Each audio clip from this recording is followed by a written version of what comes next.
repair all bad blood to break curses and move full steam. Ebusia music producer Edward Nanapoku or say popularly known as Hammer and Aprezi Lasmid say the style of music and also sonoko and as the style no edemufua because of person chimu say Lasmid ababeka enkrofo mukura unique talents Ghana ha and mukura unique enkrofo editio enti no ode we ekoto ni page and na ko prezi Lasmid say saa de no oye no onkoso a no nye ne saa na emom no issue bia owo un say one kewa ne former label boss ewo enya issue kakra de fa contract ne ade ho nti we na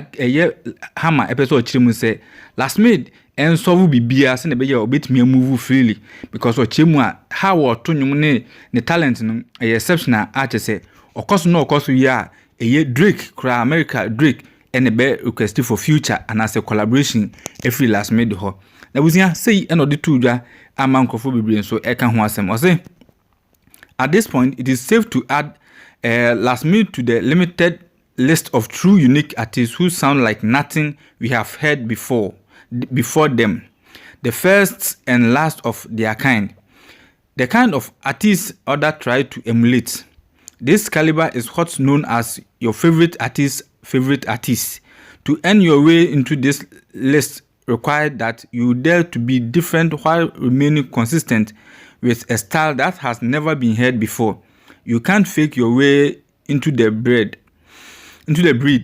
Well done, my guy. If you keep the creativity at this piece, it's Drake who will be asking for collaboration. Try to repair all bad blood to break all curses and move full steam ahead. The world is yours. What I say, not just say praise this way and a Hammer Eddie a praise Lasmid say Uncle Swan Uncle Swanya Nyoyen because Nesta no dear Edemusronko and an star also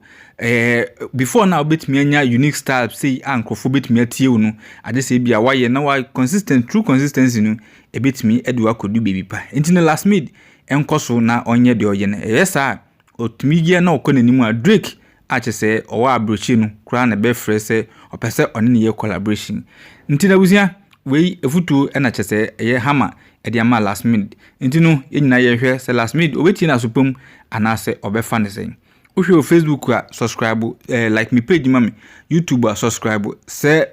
obetimi a share ma foforo so etimi enya bia hwɛ obetimi a comment enso e wo comment section ho amamia beni ebeji ho pa makra peace.